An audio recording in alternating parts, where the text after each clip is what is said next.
Dieu soit béni. Tout le monde va bien? Bonjour, bonjour à toutes. Oui, à celles et ceux que je n'ai pas eu le temps de saluer tout à l'heure, heureux de pouvoir partager encore ces moments. Mais j'aimerais avec vous lire un texte dans l'Évangile selon Jean au chapitre 4. Bien sûr, vous l'avez compris, il est question du puits de Jacob. Jean chapitre 4, verset 4. Jean chapitre 4.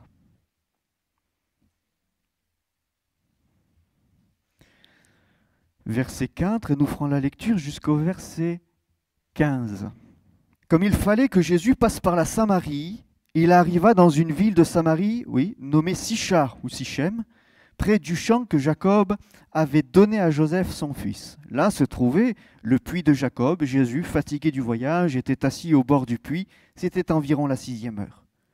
Une femme de Samarie vint puiser de l'eau, et Jésus lui dit « Donne-moi à boire », car ses disciples étaient allés à la ville pour acheter des vivres. La femme samaritaine lui dit « Comment, toi qui es juif, me demandes-tu à boire, à moi qui suis une femme samaritaine ?» Les Juifs, en effet, n'ont pas de relation avec les Samaritains. Jésus lui répondit « Si tu connaissais le don de Dieu et qui est celui qui te dit « Donne-moi à boire », tu lui aurais toi-même demandé à boire et il t'aurait donné de l'eau vive. »« Seigneur, lui dit la femme, tu n'as rien pour puiser et le puits est profond. D'où aurais-tu donc cette eau vive ? Es-tu plus grand que notre père Jacob qui nous a donné ce puits et qui en a bu lui-même, ainsi que ses fils et ses troupeaux ?» Jésus lui répondit, « Quiconque boit de cette eau aura encore soif, mais celui qui boira de l'eau que je lui donnerai n'aura jamais soif. Et de l'eau que je lui donnerai deviendra en lui une source d'eau qui jaillira jusque dans la vie éternelle. » Et la femme lui dit, « Seigneur, donne-moi cette eau, afin que je n'ai plus soif et que je ne vienne plus puiser ici. » Amen. Amen. Il fallait que Jésus passe par la Samarie, et on le sait, on la voit, on l'a lu, il s'arrête à Sichem. Sichem, c'est 50 km environ au nord de Jérusalem. Sichem, c'est dans cette ville de Samarie, et c'est situé entre le mont Ébal et le mont Garizim. Là encore, la semaine dernière, je vous disais de vous en référer aux Bibles qui sont à la fin de vos Bibles, ou peut-être au début. Vous y trouverez le mont Garizim, vous y trouverez au-dessus, au nord, le mont Ébal, et entre les deux, dans la vallée, ce village donc de Sichem. Et là, Jésus parle à cette femme samaritaine. Il était assis au bord du puits, un puits. Et par rapport à ce que partager et ce que va vivre et faire Nadège dans ce pays de l'Afghanistan, je me disais, mais le puits, c'est un lieu de rencontre. C'est un lieu de rencontre, c'est un lieu où les gens se retrouvent, quel que soit leurs origines, quel que soit leur statut social, quel que soit, ils se retrouvent tous là, au puits. Et on le voit, ça va être la même chose. Alors pour nous, aujourd'hui en Europe, et c'est vrai, nous avons un certain privilège, nous avons l'eau dans chacun de nos foyers. J'entendais un reportage, c'était sur les États-Unis d'Amérique, certaines régions, ils n'ont plus l'eau chez eux. Peut-être vous avez vu, comme moi, ces reportages, parce qu'il y a la sécheresse, les niveaux des nappes phréatiques descendent drastiquement, une grosse culture et une grosse augmentation de la culture et des besoins en eau pour l'agriculture, parce que mondialisation, etc., et puis production intensive, ça puise. Et donc aux États-Unis, ils sont concernés, ils commencent pour certaines régions à être concernés par le manque d'eau, et dans les maisons, il y a des gens qui ne peuvent plus se laver, qui ne peuvent plus faire la vaisselle, qui ne peuvent plus cuisiner, etc. Bon. En Europe, nous ne sommes pas encore concernés par le sujet, d'autant plus que nous habitons dans une région où nous avons quand même un petit peu d'eau. Il y a Aix-les-Bains, il y a Thonon-les-Bains, il y a Évian-les-Bains, etc., etc. On ne manque pas d'eau. Il y a la neige. Voilà. Il y a la neige, il y a les eaux de pluie qui tombent pour la Haute-Savoie sur le plateau de Gaveau, je crois, qui fait que... pour la petite histoire, elle met 20 ans, 15-20 ans à descendre parce qu'elle tombe sur ce grand plateau-là. Et puis il y a une herbe particulière, j'ai oublié le nom, qui fait qu'une plante particulière grasse qui garde l'eau, mais pendant la sécheresse, elle la rend à la terre. Et cette eau descend, elle met 15-20 ans à descendre dans la nappe phréatique, elle est purifiée ainsi, elle est nettoyée, elle est chargée d'éléments minéraux. Et voilà qu'on peut boire, et vous pouvez boire peut-être de cette eau de Thonon, mais enfin comme l'eau du robinet est bonne également, je pense qu'on est plusieurs à l'utiliser. Le puits, l'eau, ça rassemble, c'est important. Nadège va dans ce pays pour construire des puits, pour construire des points d'eau. Et on voit que Jésus s'est arrêté en Samarie à un puits. Vous connaissez les relations entre les Juifs et les Samaritains. D'ailleurs, cette femme samaritaine ne manquera pas de le lui faire remarquer. Comment toi qui es un homme déjà, homme-femme, toi juif, moi samaritaine, double, voilà, tu fais quoi? Mais un puits, ça rassemble. Ça rassemble. Cette femme alors va dire, mais ce puits, c'est pas n'importe quel puits, c'est le puits de Jacob. Voilà, là où ses fils et ses troupeaux y ont bu. Voilà, ils ont bu l'eau de ce puits. Relisez le livre de la Genèse, chapitre 33, chapitre 37, et vous verrez qu'effectivement, Jacob avait acheté en Samarie un champ, une parcelle de terre, donc à Sichem. Là, il y avait fait construire un puits. Et ce puits a été retrouvé. Pendant un temps, on pensait qu'il faisait une trentaine de mètres, mais ils ont fini par creuser encore et enlever tous les graviers, parce que vous savez, tous les touristes, le puits de Jacob, il est extrêmement profond. Alors, pour vérifier la profondeur, paf, il lançait des petits cailloux à chaque fois. À ton avis, 30 mètres, waouh! Sauf que, enfin, plus au départ. Sauf qu'à force de lancer des petits cailloux pour voir la profondeur du puits, mais il avait perdu plus de 10 mètres, voilà, de profondeur. Donc, ils ont creusé, nettoyé, pour arriver jusqu'à 46 mètres. Voilà, 46 mètres, il y a 4000 ans. Faut y aller, hein? D'accord? Faut y aller pour creuser un puits dans une terre qui est calcaire. Et donc, Jacob avait acheté cette parcelle de terre, il y avait fait construire ce puits, il y a bu, ses troupeaux y ont bu, ses fils y ont bu. Nadège nous le faisait remarquer, le manque d'eau a un impact terrible sur l'alimentation et l'hygiène. Je pense que vous êtes comme moi quand vous avez vu les statistiques concernant ce pays. Ça ne nous laisse pas indifférents, ça retourne l'estomac, n'est-ce pas? Quand on se dit qu'ils utilisent 82%, n'est-ce pas? C'est ça, hein, de leur budget pour la nourriture, sauf qu'on sait qu'ils sont très loin de manger à leur faim et qu'ils sont en période de famine, bah, ça ne laisse pas indifférent. Oui, le manque d'eau impacte l'alimentation et l'hygiène. Ce puits est là, et le puits, nous disions, c'est un lieu de rencontre. Alors j'ai noté, parce que j'ai demandé à Nadège quels sont les problèmes qu'elle peut rencontrer dans la création des puits, et puis ce qu'il faut faire, quels sont les risques, quels sont les dangers. Et elle m'a parlé de l'exposition. Ne pas exposer l'eau à la chaleur du soleil, sinon les risques de développement d'algues et de pollution se développent. Et donc, je me suis dit, ben, c'est l'un des risques.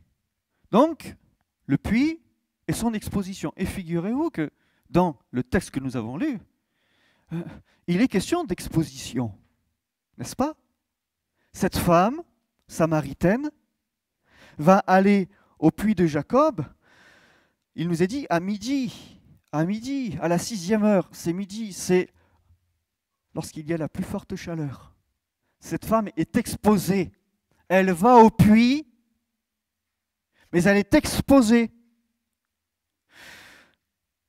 Normalement, disions-nous, le puits, c'est un lieu de rencontre, mais pour cette femme, ce n'est plus un lieu de rencontre pour elle et pour tous les habitants du village. Il y a bien sûr ce puits de Jacob, cet héritage de la promesse de l'alliance. C'était ça le puits de Jacob, la promesse de l'alliance qui finalement a perdu son sens premier, la perte du fond pour n'en garder plus que la forme. Il n'y a plus d'alliance, mais il y a séparation. Cette femme ne connaît plus cette alliance avec les autres, elle est séparée des autres, elle est exposée par rapport aux autres.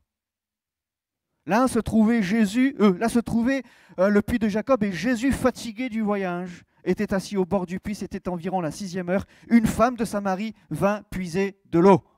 Elle est exposée en plein midi, l'heure de la plus grande chaleur, l'heure interminable de la grande épreuve et de la grande fatigue. Jésus-Christ lui-même était fatigué.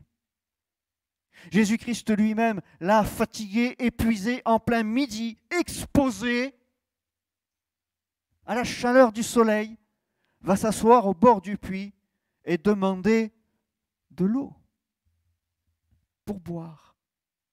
Alors il entame cette conversation avec cette femme, et je le disais, elle est exposée, cette femme. Quand les hommes d'un silence accusateur peuvent la mettre sous le feu brûlant des projecteurs, Jésus, lui, continue la conversation pour attirer à lui le cœur de cette femme afin d'éclairer sa vie et son âme de sa justice. Il y avait la justice des hommes, il y avait la justice de Jésus. Les hommes, disais-je, d'un silence accusateur et d'un regard désapprobateur, l'avaient accusé et isolé. Jésus-Christ l'attire et il parle à son cœur. Il parle à son cœur. Alors, elle va trouver auprès de Jésus cette relation de confiance. Elle va trouver auprès de Jésus quelqu'un qui va susciter en elle une prise de conscience. Elle était rejetée. Enfin, Jésus le sait, il lui fera remarquer, elle a eu 5 maris, l'homme avec lequel elle vit aujourd'hui n'est pas son mari. Et ça, le village, là les hommes, là les femmes, aïe, aïe, aïe, aïe, aïe. Ça ne leur plaisait pas, ça n'allait pas. Et cette femme n'avait pas trouvé quelque réconfort. Mais voilà qu'elle a trouvé auprès de Jésus de la bienveillance et de la bonté. Le psalmiste pouvait dire au chapitre 57, « Aie pitié de moi, ô Dieu, aie pitié de moi, car en toi mon âme cherche un refuge. Je cherche un refuge à l'ombre de tes ailes, jusqu'à ce que les calamités... » C'est pas ce que tu as lu tout à l'heure, Jean-François? C'est ça, hein, ouais. Je me disais que pendant que tu lisais, je me dis, attends, j'ai lu ce texte-là, c'était hier soir. Alors je relis pour le coup, hein, parce que vraisemblablement, 2 fois, ça a son importance. « Aie pitié de moi, ô Dieu, aie pitié de moi, car en toi mon âme cherche un refuge, je cherche un refuge à l'ombre de tes ailes, jusqu'à ce que les calamités soient passées. » Cette femme était là en pleine chaleur. Elle a pu trouver refuge à l'ombre des ailes de Jésus-Christ jusqu'à ce que les calamités soient passées. Le regard de Jésus n'est pas le même posé sur elle. Le regard ensuite de la foule et du village de Sichem la concernant va changer aussi, puisqu'ils écouteront ce qu'elle a à dire, ils iront voir qui est Jésus. Que Dieu soit béni. Et voilà qu'elle va, je le disais tout à l'heure, le puits de Jacob, c'était cet héritage, la promesse de l'alliance. Jésus n'accuse pas cette femme, mais il lui rappelle quel était le fondement de ce puits de Jacob. Cette alliance qu'elle va pouvoir renouveler avec lui et avec Dieu. Et puis, en discutant avec Nadège, toujours, un autre problème aussi, c'était l'environnement, parce qu'il y a le puits, mais il y a tout l'environnement autour du puits. Et nous, on y prête guère attention. Tout à l'heure, vous avez pu voir des photos, je les ai vues aussi. Il y avait un puits là en béton, vous avez pu voir, avec, c'était en inox, hein, j'imagine, tout le système là pour amener l'eau. C'était de l'inox, je pense, oui, c'est ça. Et puis il y avait toute une dalle de béton, mais autour du puits aussi, tout était bétonné. Parce que Nadège nous le faisait remarquer, il faut protéger toute cette zone-là, pour ne pas que celle-ci soit polluée. Je disais, l'eau est révélateur du type de terrain. Je prenais l'exemple des eaux d'Évian. Voilà, les eaux d'Évian avec le plateau de Gaveau, je crois, ou je ne sais plus comment ça s'appelle, ou Gaillot, Gaveau, je crois, je ne sais plus, peut-être vous savez, vous en souvenez. L'eau qui s'infiltre, qui met 15 ans, et puis au final, elle a récupéré tous les éléments minéraux, les oligo-éléments de cette terre, de ce sable, de tous ces graviers, de toute cette surface dans laquelle elle s'est infiltrée. Elle récupère tous ces minéraux, et à la fin, ça fait une eau remarquable, qui se vend jusqu'en Amérique du Sud, etc. Quand j'étais à Thonon, quand le train des eaux d'Évian passait, parce qu'ils ont une gare privée, hein, ils ont un train privé à eux. Quand le train passait, vous pouviez éteindre le moteur de la voiture, hein, ça ne servait à rien, parce qu'il y en avait pour 5 minutes. 5 minutes juste à le voir passer, c'était lent. Enfin, il y avait des millions et des millions de bouteilles qui partaient tous les jours. Je me souviens, un jour, il y a un camion qui s'est renversé, c'était sur la route de Bois-en-Chablais, peut-être certains connaissent. Il y a un camion plein d'eau qui s'est renversé. Je vous dis pas comment les gens, quand ils ont appris qu'il y a un camion des eaux d'Évian qui s'était renversé, ils n'allaient pas laisser l'eau comme ça. Hein. Ils ont récupéré, il y a des gens qui sont allés chercher l'eau. Eh oui. Ça part par millions chaque jour, Cette eau qui fait que, source de jeunesse pour votre corps. Voilà, ça va Évian, source de jeunesse pour votre corps. Alors, parle du puits de Jacob, et puis je reprends la petite plaisanterie et la publicité. C'est ce pourquoi Évian et les eaux d'Évian aussi sont connus. Vous savez, avec ces petits bébés qui plongent dans la piscine, vous savez, hein. Bon. Il y a le poids de l'histoire. Parce que les eaux d'Évian, c'est 15 ans d'histoire, 20 ans d'histoire pour une goutte d'eau. 20 ans, c'est pas rien. Et cette femme samaritaine va faire remarquer le puits historique, mais le poids de l'histoire. C'est le puits de Jacob, nos fils, ses chameaux, ses animaux, lui, etc., etc. Es-tu plus grand, dira-t-elle au verset 12, es-tu plus grand que notre père Jacob, qui nous a donné ce puits, qui en a bu lui-même, ainsi que ses fils et ses troupeaux. Enfin, Jésus, waouh! T'es plus grand que Jacob.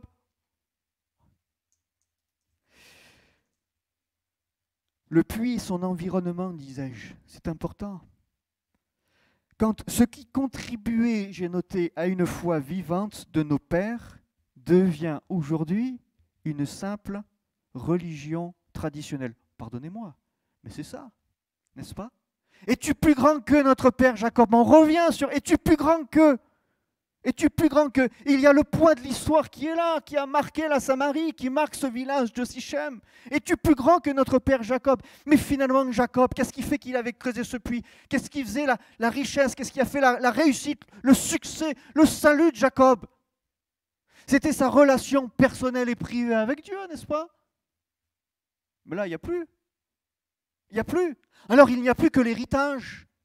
Il n'y a plus que ce puits qui est laissé, gardé. Il n'y a plus que ça. Je disais, quand ce qui contribuait à une foi vivante de nos pères devient une simple religion traditionnelle, attention à notre environnement et à ce que l'environnement, le contexte ne prenne pas tellement de poids, ne prenne pas tellement de poids que finalement est d'importance que il n'y a plus cet entrain, l'environnement, voilà.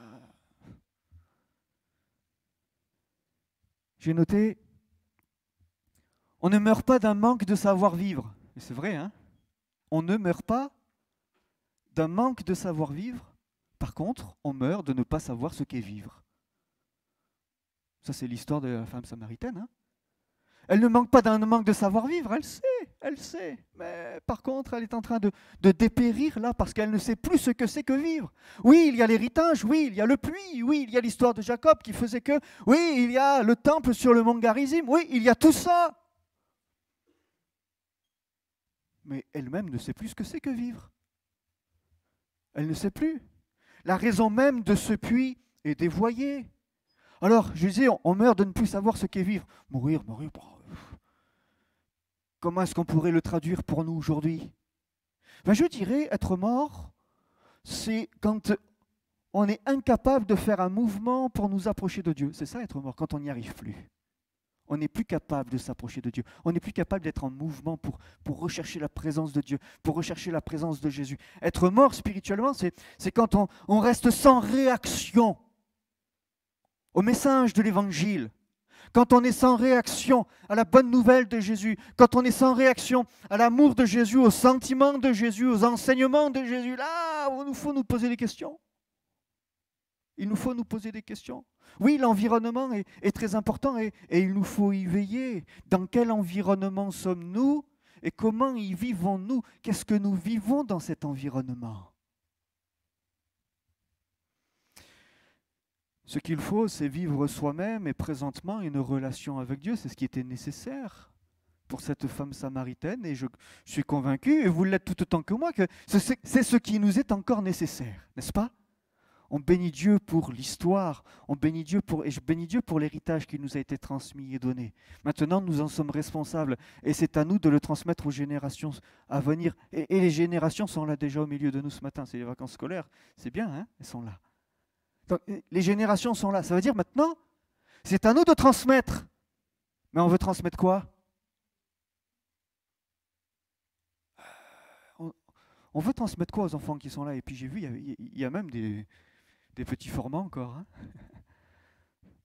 des bébés qui sont là. On veut leur transmettre quoi? Alors, une structure? Oui. Des murs? Oui. Un programme? Oui. On veut leur transmettre quoi? Nous sommes responsables. Et nous transmettons quoi? La vie. N'est-ce pas? C'est ça que nous transmettons. La vie, l'amour. Cette expression, c'est cette expérience que nous avons avec Jésus. Merci Seigneur, merci Seigneur. Il y a quelque chose qui interpelle cette femme. Je vais bientôt arriver à la conclusion. La femme dit, Seigneur, donne-moi cette eau afin que je n'ai plus soif et que je ne vienne plus puiser ici. Vous vous rendez compte là, Nous, on lit ça comme ça. En vérité, elle vient de franchir un cap là quand elle dit ça. Hein. Que dis-je, un pic, une péninsule, enfin bon. Hein. Mais oui, il dit, donne-moi de cette eau afin que je n'ai plus soif et que je ne vienne plus puiser ici. Ça veut dire qu'elle est en train de reconnaître que oui, malgré l'héritage, c'est bien, mais ça ne fait pas vivre. Ça ne fait pas vivre. La structure, c'est bien, mais ça ne fait pas vivre. Les pierres, c'est bien, mais ça ne fait pas vivre. Donne-moi de cette eau, c'est l'eau qui fait vivre. Et elle va dire, l'eau qu'elle buvait là ne la satisfaisait pas pleinement. Ça, c'est important. L'eau dont elle se désaltérait ne lui suffisait pas et ne comblait pas ni son corps ni son âme. Preuve en est, elle y venait tous les jours, avec ce sentiment de « il manque encore quelque chose ». Alors elle va le demander à Jésus, « Seigneur, donne-moi cette eau-là. Donne-moi celle que tu proposes. Donne-moi celle. T'as pas de puits. T'as rien pour puiser. » Bon, elle va passer tout ça. Elle va passer sur tout ça, sur ce qu'elle ne comprend pas, sur ce qui lui échappe. Elle passe par-dessus pour répondre à l'appel de Jésus et dire, bah alors, maintenant, donne-moi. Parce que c'est vrai, je conçois, je comprends maintenant que jusqu'à présent, il manque quelque chose.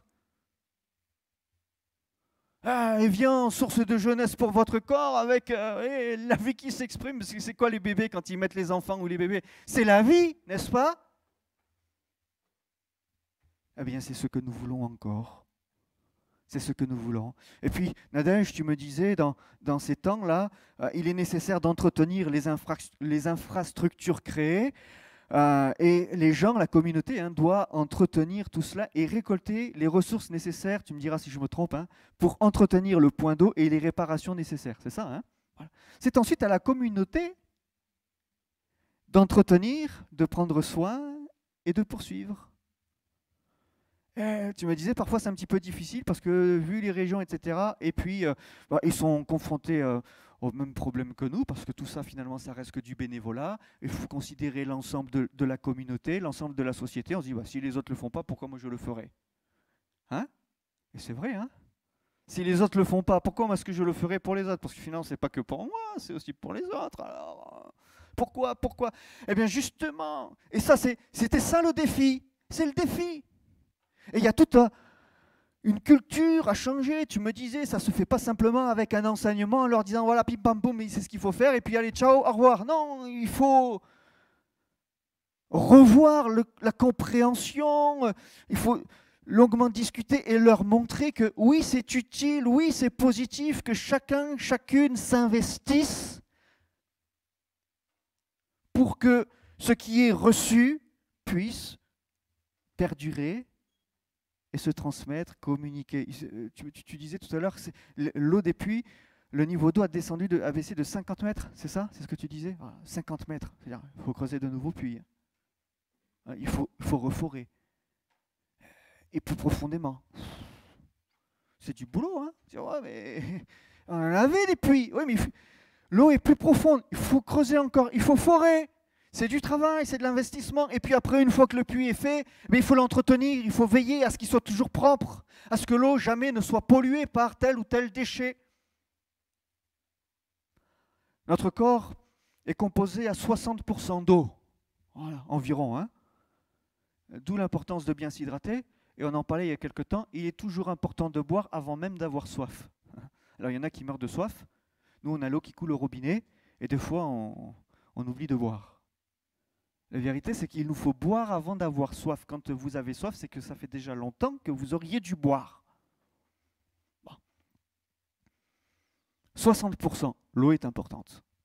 Nadège va construire des puits parce que l'eau est importante.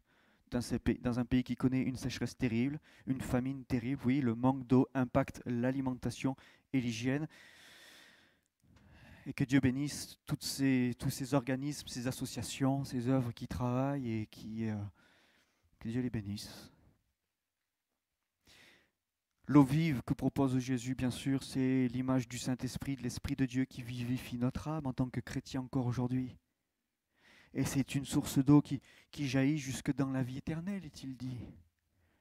Jésus lui répondit, quiconque boit de cette eau aura encore soif, mais celui qui boira de l'eau que je lui donnerai n'aura plus jamais soif, et l'eau que je lui donnerai deviendra une source d'eau qui jaillira jusque dans la vie éternelle. C'est beau. C'est beau, n'est-ce pas? Et nous avons besoin encore de cette source d'eau qui jaillit jusque dans la vie éternelle. Voilà. Parce que l'eau, on l'a. Elle est à notre disposition. On ne peut pas dire, nous, aujourd'hui en Europe, que l'eau, on ne l'a pas, que nous sommes en manque, que ceci, que cela. Non, elle est là. Le Saint-Esprit est là. Alors moi, ce que je demande encore à Dieu, c'est que le Saint-Esprit qui est là nous soit donné, soit renouvelé, afin que notre âme vive encore. Que notre âme vive. Et que l'Église puisse vivre et faire vivre les générations qui sont là. Voyez, la transmission, c'est important. Jacob, il a transmis. Il a donné en héritage à son fils, etc., etc. Et regardez, des milliers d'années après, le puits, il est toujours là. Ils l'ont transmis. Il l'a communiqué. Nous voulons partager cette eau. La vie de l'esprit. Être cette église vivante, être cette église pentecôtiste, mais d'expression. N'est-ce pas? C'est ça. C'est cela. Vous voyez que le Saint-Esprit encore nous anime, que le Saint-Esprit encore nous vivifie, que son nom soit béni. Sichem, on le disait tout à l'heure, et le puits de Jacob nous parle de l'alliance. Sichem, c'est le lieu d'arrivée d'Abraham en Canaan. C'est là que Dieu lui a promis de lui donner le pays. Vous relirez Genèse chapitre 12. À lui et à sa descendance. L'alliance. Jacob y a vécu un certain temps. Ensuite, il y a eu un conflit entre lui et les Sichémites. Voilà, Genèse 34, il a fallu qu'il parte. Oui. Mais ce lieu-là, vous voyez, dans l'Ancien Testament, c'était le lieu de l'alliance. Et regardez dans le Nouveau Testament, si Jacob avait dû quitter ce lieu de l'alliance, le lieu de la promesse, Jésus va y revenir et cette alliance qui a été rompue, finalement cet héritage qui n'était plus que dans les pierres, va être restauré, redonné. Jésus va faire à nouveau alliance là, à ce puits de Sichem, c'est-à-dire il va à nouveau rassembler. Il va à nouveau rassembler. Cette femme qui était seule marchant en plein midi va à nouveau se retrouver avec la foule. Et puis, ces Juifs et ces Samaritains, là, auront l'occasion encore de pouvoir se retrouver, partager et échanger. Au bord de ce puits, eh bien, il y a Nadège et les Afghans. Au bord de ce puits de Sichem, la problématique homme-femme n'existe plus. Comment moi qui suis une femme samaritaine, toi qui es un homme juif? Oui, au bord de ce puits, la problématique homme-femme n'existe plus. Au bord de ce puits, le conflit entre samaritains et juifs est dépassé. Au bord de ce puits, les convictions et les différentes pratiques religieuses, vous Jérusalem, nous Garizim, non, ces convictions et ces différentes pratiques religieuses s'effacent pour laisser paraître Jésus, le don de Dieu pour toutes et pour tous. Au bord de ce puits, le jugement est remplacé par la grâce. Au bord de ce puits, celle qui se cachait et qui fuyait le regard accusateur de la société a pris sa place auprès des siens. Elle est restaurée et réhabilitée par Jésus lui-même. Au bord de ce puits, il y a nous, il y a les Samaritains. Parce que des fois on se pose les questions, on se dit mais pourquoi? Quand Nadège me dit c'est bon, on a parlé, échangé concernant les projets, je me suis dit, il y avait l'Afghanistan.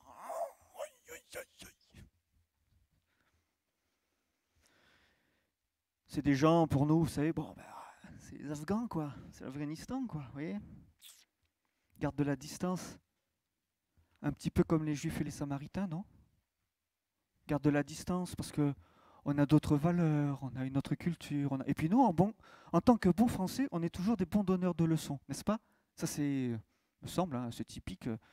de la France, on sait toujours mieux que les autres et on sait toujours donner les leçons, dire oui, mais nous, c'est comme ci qu'il faut faire, c'est comme ça. Vous ne savez pas, viens des voir, on va vous apprendre la vie. Bon.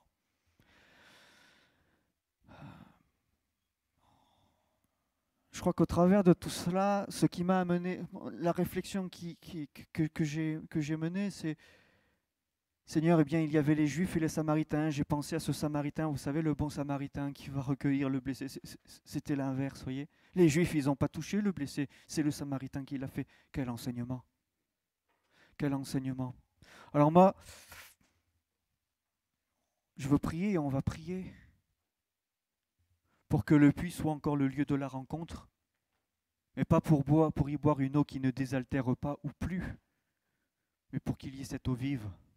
On prie pour Nadège pour que les puits qu'elle va construire soient des lieux de rencontre pour des hommes et des femmes, afin qu'ils soient désaltérés, hydratés, qu'ils puissent pourvoir à tous leurs besoins. Alors, on va dire, on part de loin, c'est beaucoup. Bon courage Nadège, parce que sans puits, vraiment, on prie pour toi, que Dieu te bénisse. Que Dieu te bénisse, quel défi. Mais vous voyez, s'il y a des défis comme cela, qui sont matériels, physiques, il y a des défis comme cela, qui sont spirituels. On veut se retrouver encore au bord de ce puits et dire Seigneur, donne-nous cette eau. Que Dieu soit béni. Nous vous souhaitons à toutes et à tous un excellent dimanche. Que Dieu vous bénisse. À bientôt.